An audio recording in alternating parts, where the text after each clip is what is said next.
Hello. Good morning, everyone. Good afternoon, Welcome today to First Unitarian Universalist Congregation of Ann Arbor's Sunday service.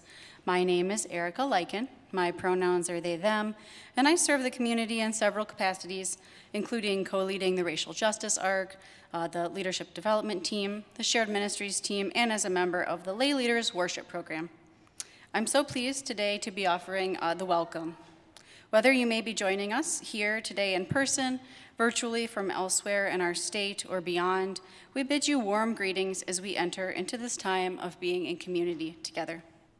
Our congregation has been rooted in the city of Ann Arbor since our founding in 1865, serving as a progressive voice and presence locally and nationally, bringing alive a justice-oriented faith that supports us in living to our highest potential, ethically and spiritually, as individuals and as a community. If you're a newcomer to our community, as I once was, know that you too are welcome here. Please join us after the service to connect with other new folks and friendly UUAA members too. In person in the Jackson Chapel right after the service. A live stream, if you're joining us via live stream, you can please introduce yourself in the chat and maybe list where you're tuning in from. On demand, please contact Hannah at uuaa.org, and you can fill out the Newcomers Welcome Survey at uuaa.org as well. In support of Sunday's service, joining us in the chancel are Reverend Manish Mishra-Marzetti, our senior minister, Reverend Theresa Rohlck, our minister for Pastoral Care, Stella Anderson, our director of spiritual growth and development, Allison Halerz, our Pianist-in-Residence, Mike Halerz, our technological consultant, and special musical guests Colin Takata, Vessella, and Jonathan Muir-Cotton. Thanks so much for the music today.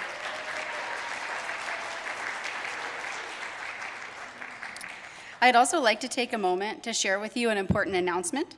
Next Saturday, December 3rd at 6 p.m., here in the sanctuary, our community is hosting UU composer and musician Jim Scott for a concert. Jim is the author of many Unitarian Universalist hymns that our community regularly sings, so it's a special treat to have him with us. Please bring your families and feel free to invite your friends. There's no charge or fee for this open event. As this Thanksgiving week continues for each of us, there are no doubt many varied experiences of this holiday weekend present here with us today. Experiences of joy and fun, experiences of complexity and or discord, and perhaps even experiences of grief or loss. However you may be encountering this long weekend, please know that there is room for you here and your experiences. You are welcome. For me personally, there's so much to be thankful for. December will mark 4 years of official membership at UUAA for me. Woohoo, thank you. Thank you. The open-hearted welcome I received from the congregation and still do, both as a whole and as so many individuals within it, still touches me when I think about it.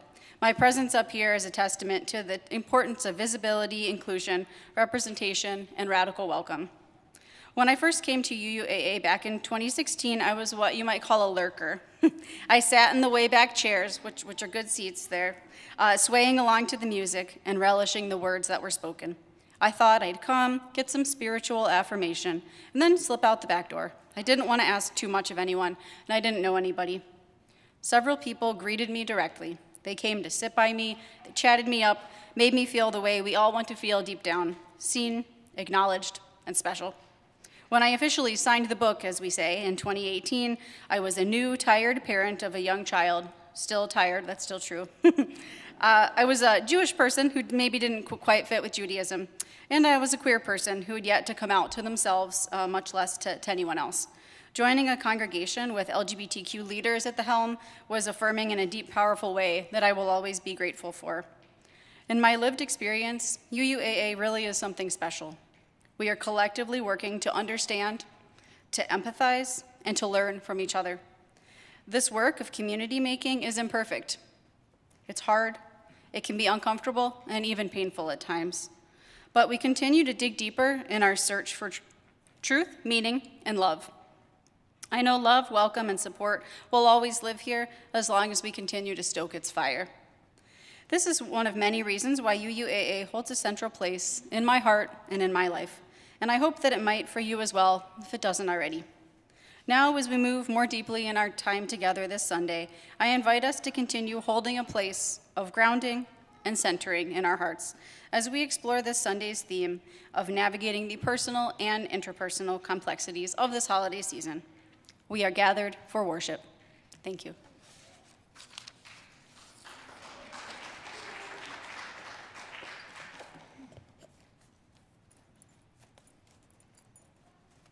Good morning. Now is the time in our service when we light our chalice.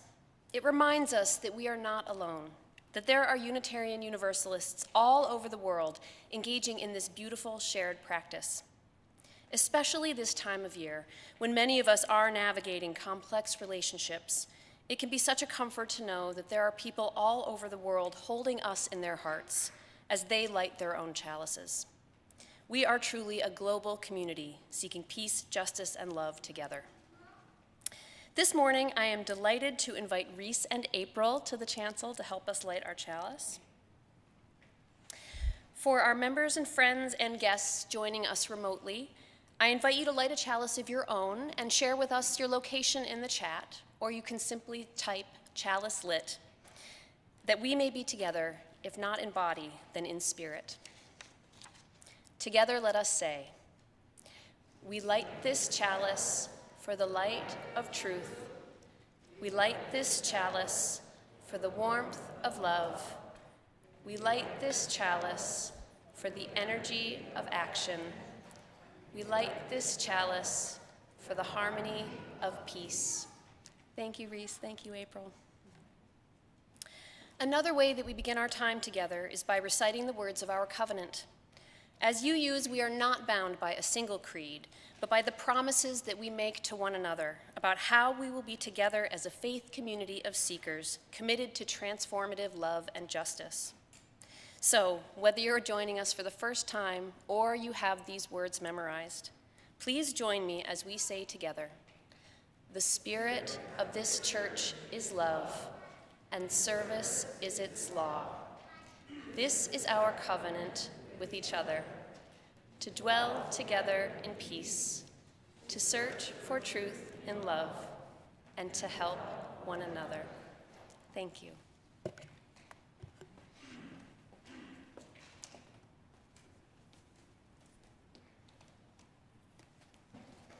Hello again. I'm going to share a story with you today. It's called Our Table, and it's by Peter H. Reynolds. Violet fondly remembered the table.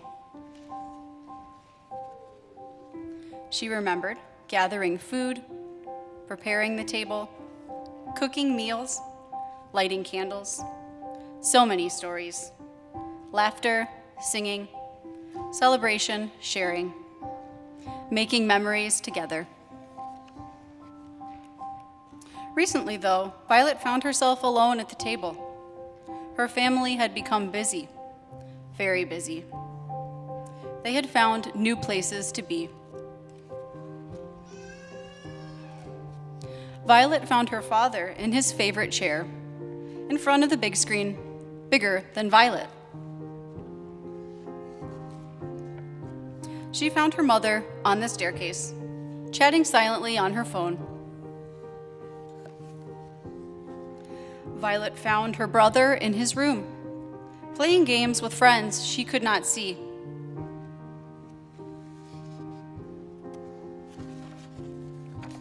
Feeling quite alone, Violet dreamed of a time when family and friends would gather at the table. Walking by the room where their quiet table stood, Violet did a double take.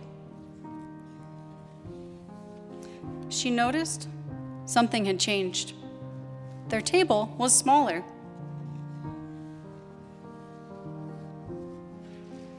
The next day, it had become even smaller. By the end of the week, the table had shrunk so much that it fit easily into the palm of her hand. Violet blinked. The table vanished. Violet knew exactly what she had to do. She asked her father to watch a show about carpentry together, and they did. Violet asked her mother to write a message and post it to see who knew how to build a table, and they did. She asked her brother to use his computer to help draw out a plan together, and they did. Violet was ready. She asked her family to build a table together, and they did. When they were done, Violet paused to marvel at their creation, a place to come together, to share stories once again, a table to make memories, a table stronger, more beautiful than ever. And it was. The end.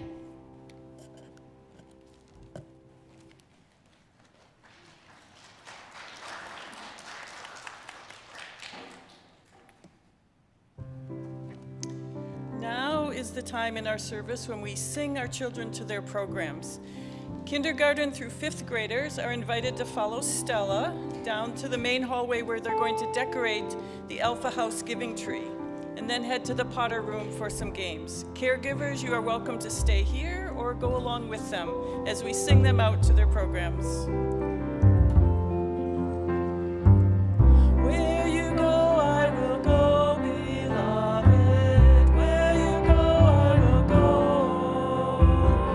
Where you go, I will go, beloved. Where you go, I will go. For your people are my people. Your people are mine. Your people are my people. You're divine, my divine. Where you go, I will go, beloved. Where you go, I will go. Where you go, I will go, beloved. Where you go, I will go. For your people are my people. Your people are mine. Your people are my people. You're divine, you're divine. For your people are my people. Your people are mine. Your people are my people. You're divine, my divine.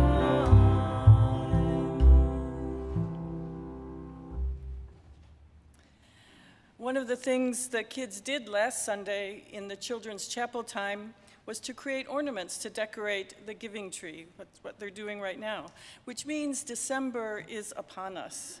And we are already starting to prepare the ways that we celebrate the many holidays and traditions that happen in December. The giving tree is just one. Soon there will be a large Christmas tree here in the sanctuary, and we typically decorate the chancel with a crowd of poinsettias. And the deadline to order a poinsettia plant in honor of or in memory of someone is today. And you can fill out an order form at the involvement table in the social hall right after the service.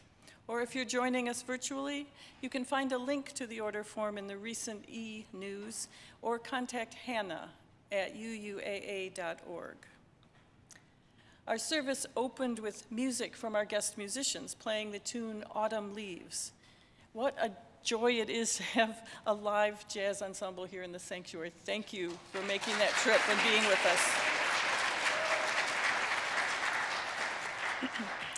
Learning jazz is like learning a language.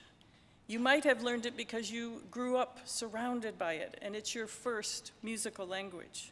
Or maybe you learned jazz as a second language through academic study in a music school. That, plus years of study of an instrument, are essential starting points for playing jazz. No matter how one learns a musical instrument or how the language of jazz is acquired, It is needed to communicate and share a musical experience. And it's that deep understanding of the genre that lets these musicians do what they do. They will play in a moment while we collect this week's offering, which will go to the ministries and programs of this congregation.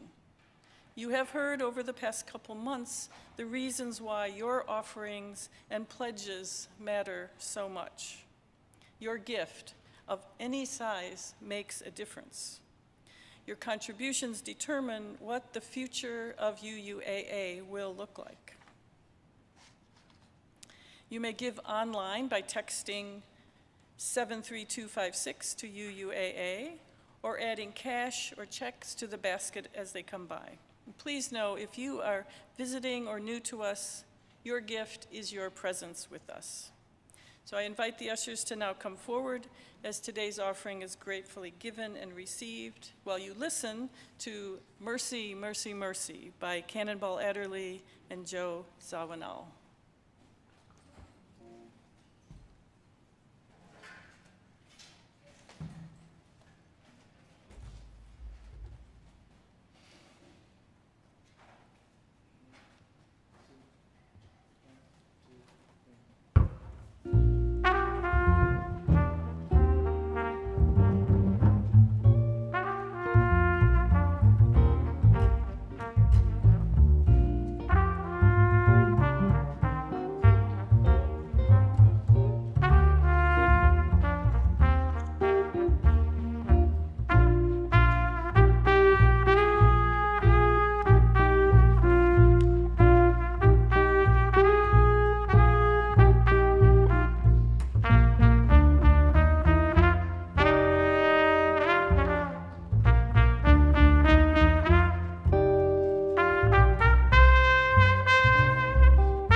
Thank you. Thank you so much. Would you rise in body and spirit, and ushers, would you come forward as we dedicate our offering? And if you would join me with intention in saying these words we used. Let us say together, to the work of this congregation, which is weaving a tapestry of love and action, we dedicate our lives and these our offerings. Thank you. You may have a seat.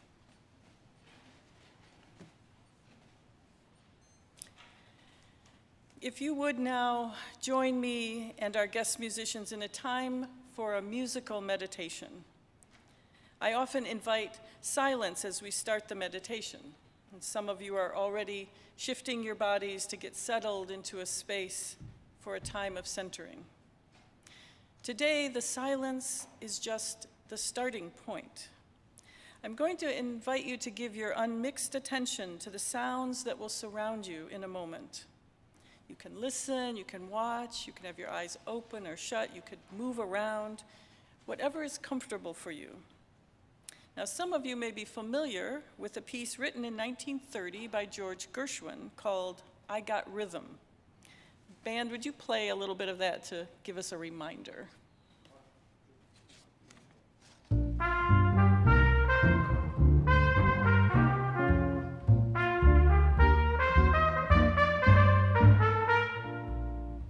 Thank you. So there's a lot of things going on, right? First, you might be drawn to the melody, the tune, the thing that you can sing along with. But underneath that, there's a beat and there's rhythm. And then there's also a harmonic structure that comes from a progression of chords. You're used to hearing chord progressions in almost everything that we sing. You just might not have the language to talk about it in that way.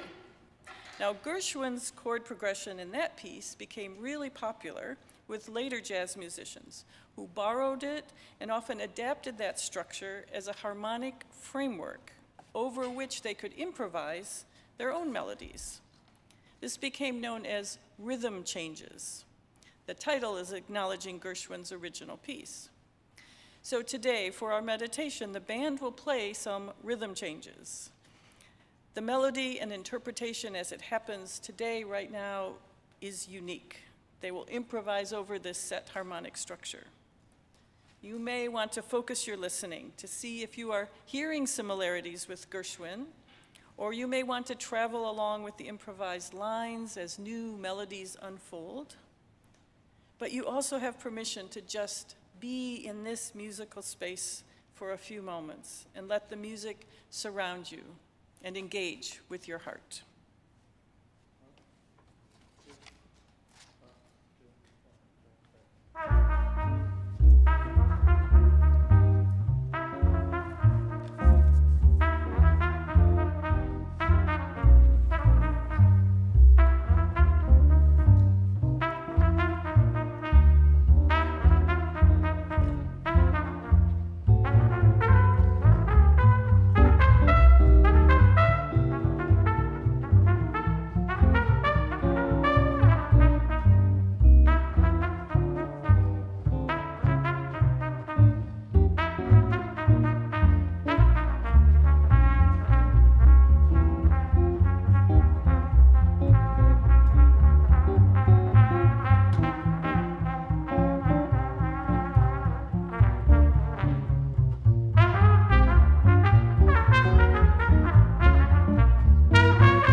What a joy to have our musical guests with us this morning. Thank you for being with us on this Thanksgiving weekend. What a joy it is to be here with each of you as well on this holiday long weekend. I hope it's been a good one for each of you here and those streaming as well. I had a little bit of a guilty pleasure this weekend. My spouse's family lives in northern Detroit, close enough to be able to go, and the kids can do an overnight with their grandmom and the extended family out that way. I had the whole house to myself for a day and a half. For somebody in a helping profession who's constantly surrounded by people, and then at home, elementary age kids who are a source of noise and commotion constantly, it was glorious, absolutely glorious. And in that alone time, the gift of that alone time, I found myself reading a Washington Post column about exactly the experience that I was having. So researchers who track patterns of social behavior in our culture, in US culture, were reporting that Americans are choosing less and less, the least amount of time with friends since they ever began tracking this data. And what they found fascinating was that there was an assumption that, well, surely if people are not spending time socially with friends or spending less time socially with friends, maybe they're making a choice to spend time with their spouse, with kids, with family. Nope. Our society, our culture, we are choosing time by ourselves over time with anybody else, including the people we may be in significant relationships with. And it was absolutely fascinating, absolutely fascinating. And what they were wondering about, the deep, you could say, like, pocket of concern in this research that they were discussing. We also have a mental health crisis in our society, right? People are struggling with anxiety and depression and uncertainty. Aloneness can exacerbate that and make it worse. Whereas healthy presence to other people, healthy social interactions, family, friends, however defined, is a remedy. It helps with those mental health needs. And yet the societal trend is to turn away from friends and family and loved ones, seeking more and more time in isolation. They were wondering about this. There can be a strength in that, but there can also be a tremendous pitfall. So this pattern, clearly influenced by the pandemic, parallels and perhaps intersects with another one that I encounter quite frequently when I do question box services in our community. Guaranteed, whether I pull the question out of the box or not, I've come to expect, when I read through all the questions later, at least 2 or 3 or more questions in every box along the lines of, in these times that we are in, especially during times like the holiday season, I have to go to these dinner parties or these extended family events, and I know I'm going to see X. You can fill in the X. Mother-in-law, brother, best friend's family, friend from high school, whatever. There's an X. Fill it in. That I can't stand that person. They annoy me, they frustrate me, I don't want to be around them, I don't know how to deal with them. It makes me not want to go to the event. It makes me not want to engage in a social interaction. What should I do? And even aside from this being a very regular, recurring question in our question boxes, I get asked this all the time, by people who in a very heartfelt way are trying to figure out how to navigate the social currents that we're living in the middle of. Invariably, the source of frustration or annoyance are political differences or different civic understandings or differences, different social values, and different lived experiences. Invariably, those are the reasons why the social interaction feels difficult or challenging? Is it any wonder that we're choosing to be by ourselves completely, as opposed to trying to figure out these hard things that can feel tiring, exhausting, in addition to frustrating? So I'm going to spend some time today really digging into this question because it is such a pervasive, recurring one. And I'm going to try and give it as much of a little bit of a positive spin as I can. We know that social interaction is a good thing for us. We need more of it in our lives. It helps with stress, it helps with anxiety, it helps with uncertainty.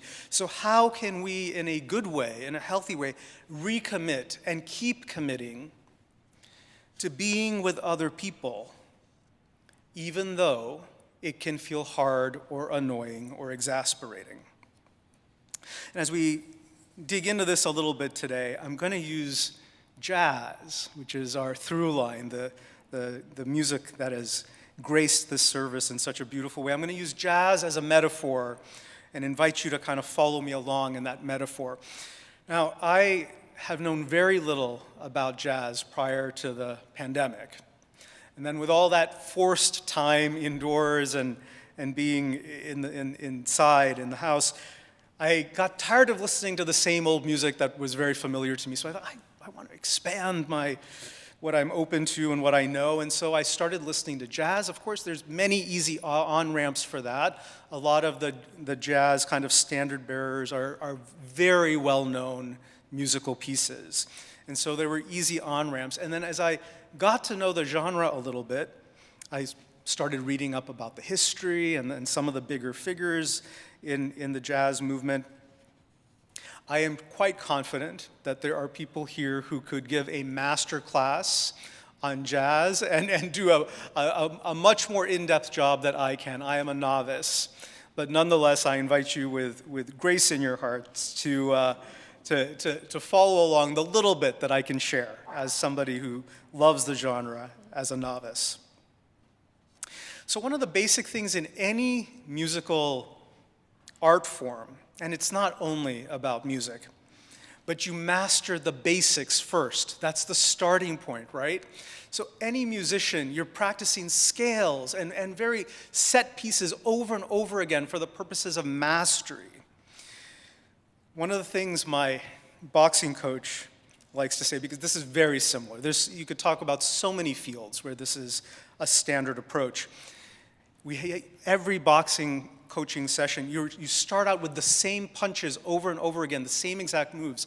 And if you start to get a little lazy about it or bored with it, he will remind you sharply that you master the basics. You keep doing the basics before you add in complexity or novelty. As things get harder, as you add novelty or complexity, everyone forgets the basics. The basics start slipping. The more complexity and novelty you add, the more likely it is you will begin to stray from the basics and lose mastery of the basics. So why do you keep practicing the same basic things over and over again? So that it becomes second nature, so that it becomes instinctive. You've got the form and the structure down on an instinctive level. What this means for us human beings in our day-to-day lives, and the pandemic reminded us of this very deeply, there are basic skills to being human in a good way, that we often forget to turn to or that we don't practice. And when we had all that time stuck, we weren't supposed to leave the house unless you have to go to the grocery store or something like that. All that time of forced enclosure with not a lot of the other routines that we were engaged in, many of us went back to very simple basics as a form of spiritual and emotional grounding, which we knew we also needed. In a time where all the messaging was telling us that death could be around the corner, we were finding ways to work with our own anxiety and uncertainty. And we turned to very, very simple basic practices. Time out in nature, which for many of us included walks around the block or going to a park. At its most basic level, even just sitting in our own backyards, which in busier times, many of us didn't even make time to do that or have the time to do that. Finding creativity and joy in what could otherwise be a routine chore or even a hassle, cooking. Many of us dusted off cookbooks we hadn't even opened up in years and began experimenting, trying out new things, learning to bake things we'd never baked before, finding creativity and joy in those simple daily chores, re-engaging with practices of meditation or journaling or making art, making music, creating poetry.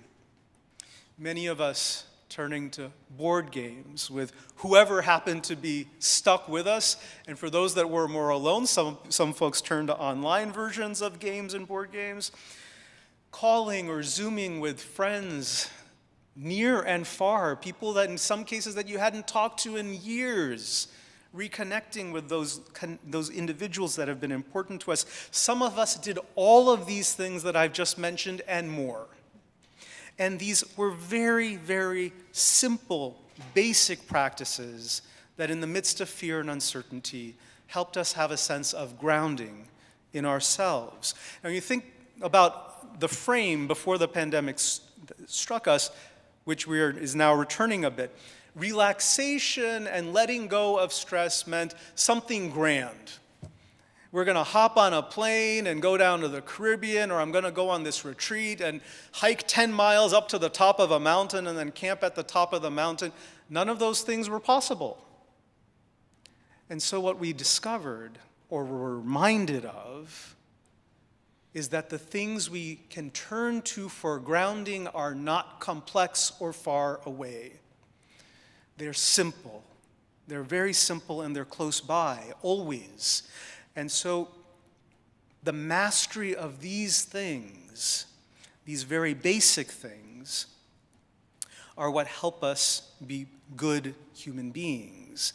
And the mastery of these things, turning to these things, what's going to work for each of us individually, is not something that anybody else can impose on us or force us to do.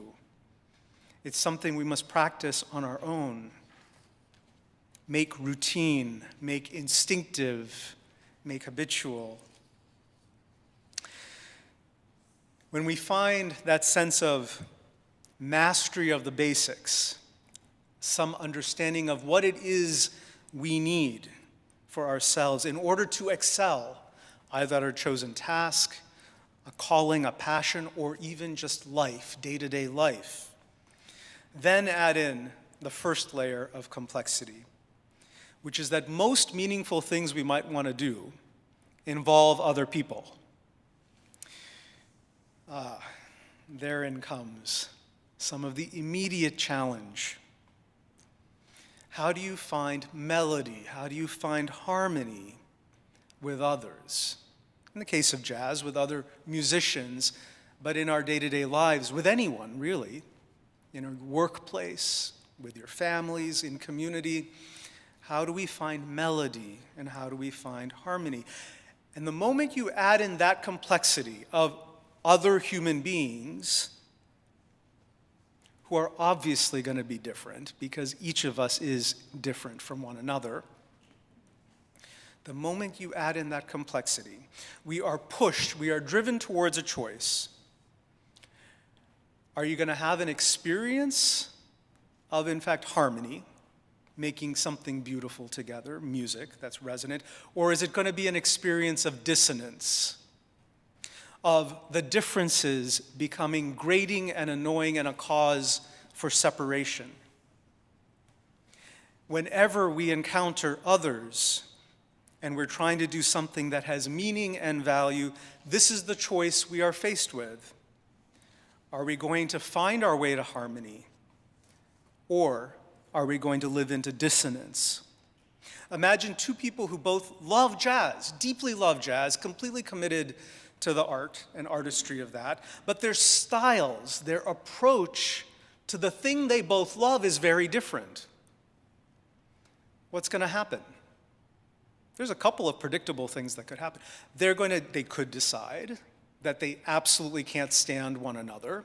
They may even start to use the language of hate. I hate this person. They're so divergent. They don't make sense to me.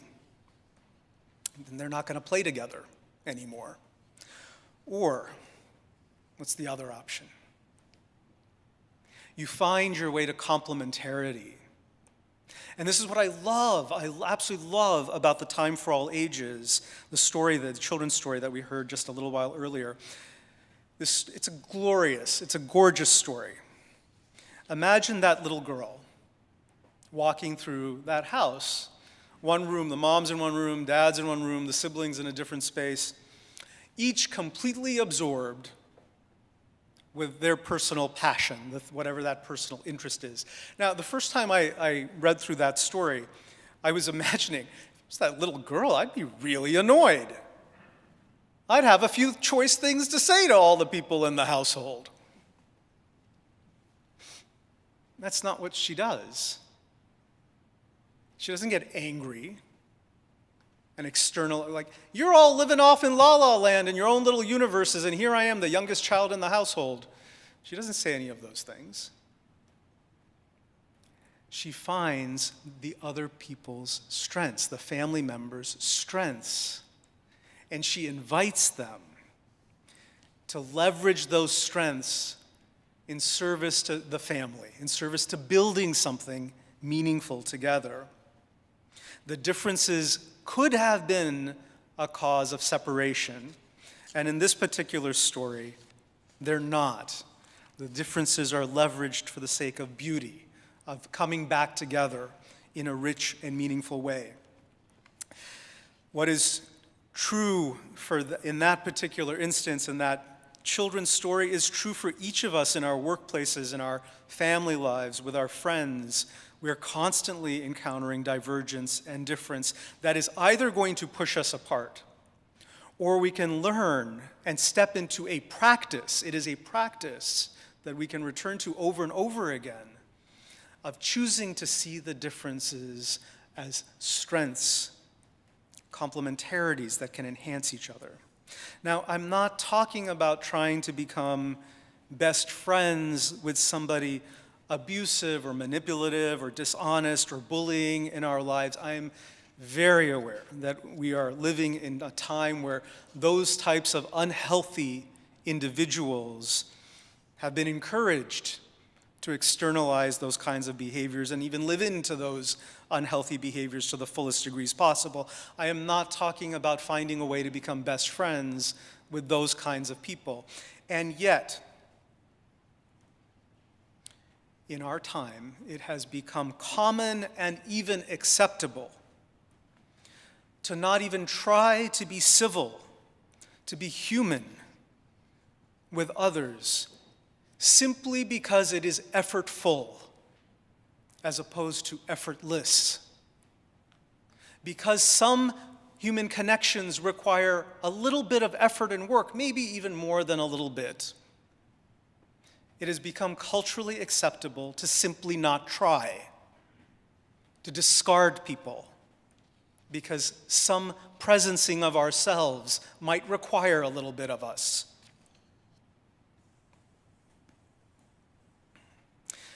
My family and I, we went on a family trip recently. And while on that trip, Jeff and I, my spouse, Jeff and I, decided to do one of these. It was an evening dinner tour kind of event. And on this evening excursion, the tour guide was just randomly throwing people together for the dinner portion of the evening. You two, you go over there, sit over there with those folks. We do for this dinner.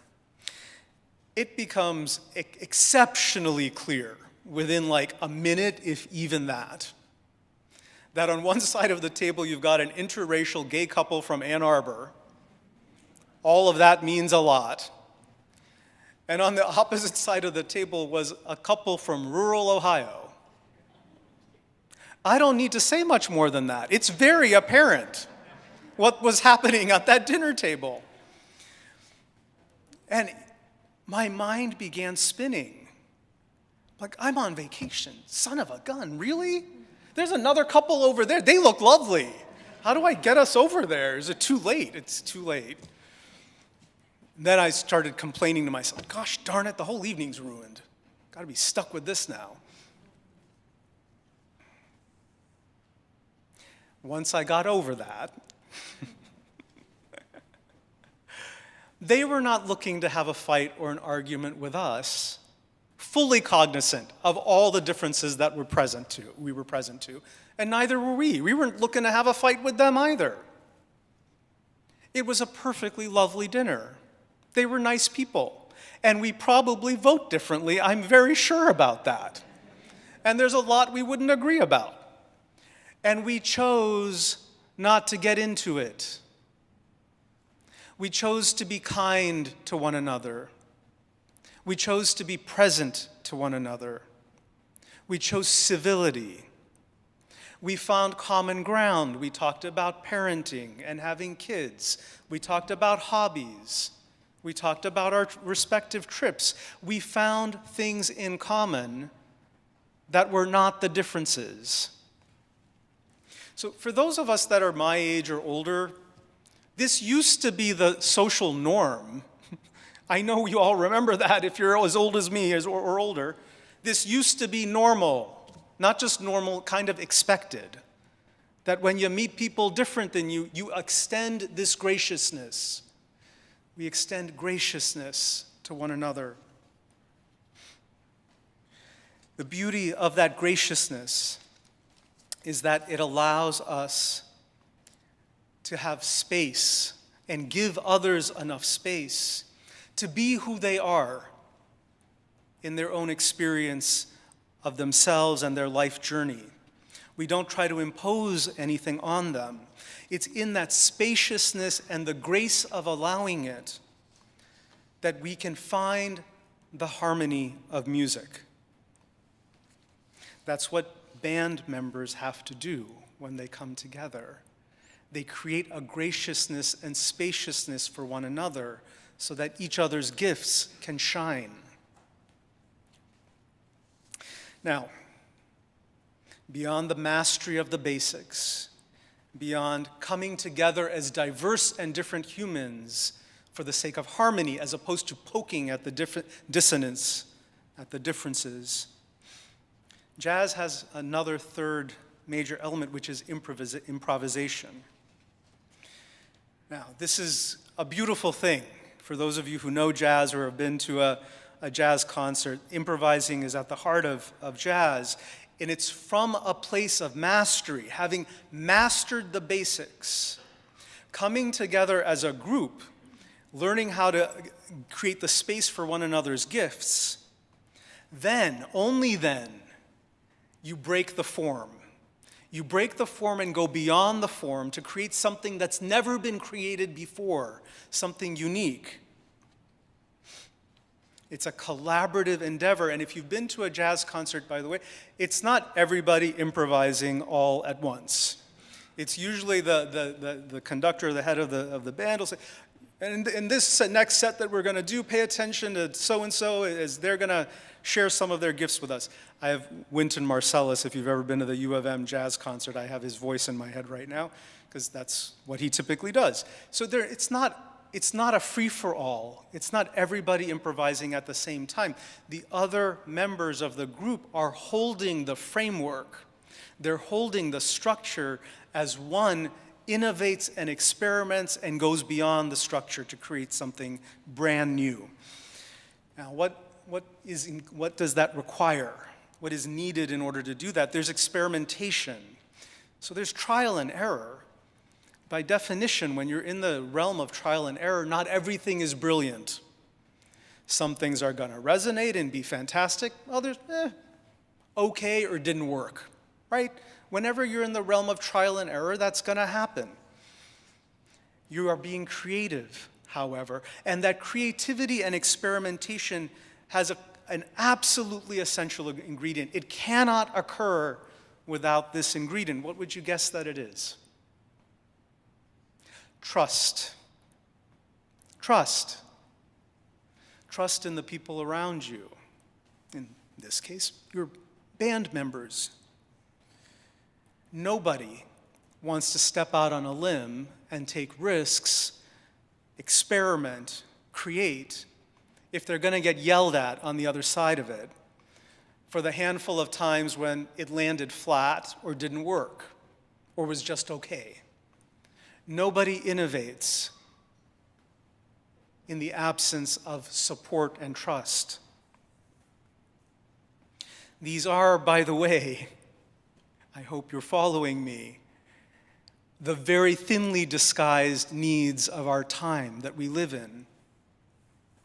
In the middle of such deep and tremendous needs, climate devastation, social discord that seems to know no end, and on and on and on we could add to that list.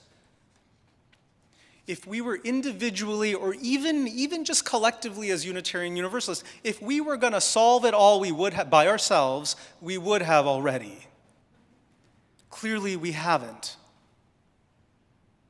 By definition, that means we need other people who are probably very different than us. And it's going to take all of that, those kinds of diverse people coming together, to try innovative experimental solutions that have never been tried before, to bring our creativity alive in the fullest ways possible. And those things cannot be done. They're simply not possible when there is acrimony and distrust. Now, when we are in that mode of creativity and experimentation, we do have to be able to give feedback, caring, gentle, loving. Otherwise, how do you know what's working? What has yielded positive fruit? The only way to know that is through dialogue, conversation, what we would call feedback. And it has to be feedback minus the judgmentalness. Because the judgmentalness will kill creativity and innovation in a second. When we can find our way to these kinds of spaces, open-hearted spaces, we can create beautiful music together, both literal and figurative. Our spirits can soar and our gifts find spaciousness for embodiment. This is the sweet spot. This is where magic can happen, where we can start to meet the needs of our time with our deepest gifts, our innate gifts that each of us has. Creativity, invention, innovation, experimentation, new collaborative solutions that go beyond what we know today and have thought of already are all possible. And here's the key to all of this. The people that I encounter, that you encounter, who are frustrating, who are annoying, who are difficult, I can make you two promises. One, they're not going to go away. As much as we all try to sequester ourselves in bubbles of familiarity and agreement, which has become a national pastime, the solutions our culture needs are not happening in those sequestered bubbles. The solutions we need extend beyond those sequestered bubbles. So we're going to keep running into, over and over again, the people that we find annoying, disagreeable, difficult, etc., etc. I can promise you it's not going away. That means that it's our work. It's our work to step into the mastery of those basic skills for emotional grounding, for spiritual grounding, for being our best selves. That is our individual work to do. I can promise you this too, though. While it is not easy to squarely and with an open heart commit to that over and over again, I can also promise you that it is eminently doable. It's possible. Many of us have lived in decades and eras of this nation's history in which it was in fact the norm. So we have the memory, We have the lived experience of living in those ways. Some of us, many of us. And for those of us that do, we can model it for the others. That, oh, look, a couple from rural Ohio thrown together randomly at dinner with a gay interracial couple. You can get along and have a perfectly lovely evening together. It's not the end of the universe. In fact, maybe with space, folks like that can even become friends. It requires nothing more than our heart's deepest longing, which exists in each of us, to be a really good person, a good neighbor, a good friend, a good community member. Allow that longing to guide you. And as you do, may the beauty and creativity of jazz continue to inspire us along the way.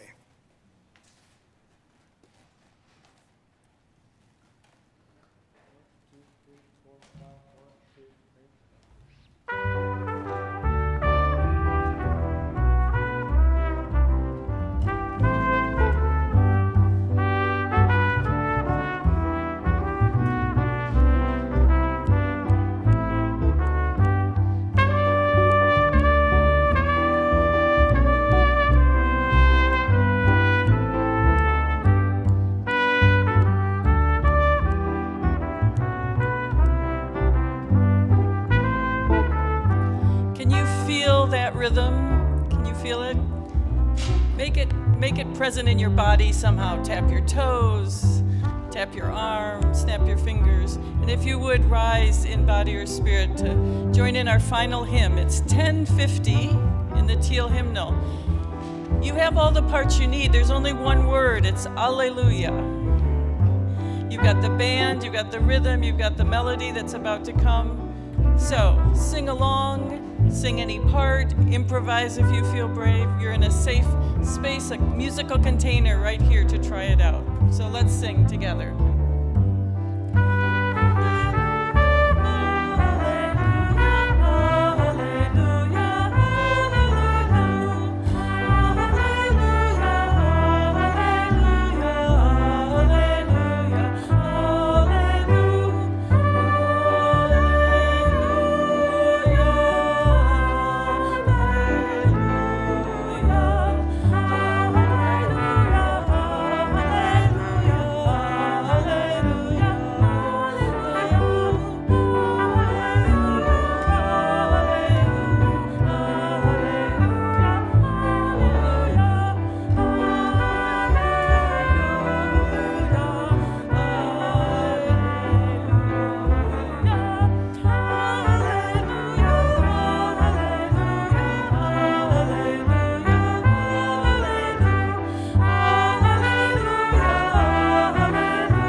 Please remain standing, if you would.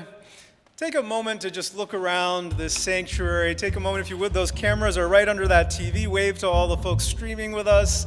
You're in our hearts and part of this extended family as well. Go out into this new week, into this week of deepening our holiday season as we begin to move into December and all that is yet to come. Go forth holding the embrace, the love of this community as you seek to be the very best you that you can be. The love that resides in your heart is the very impulse that our world needs. Let it flourish. Let it be brought alive as fully as it can be. Go forth knowing that and holding that until we are together again. Amen.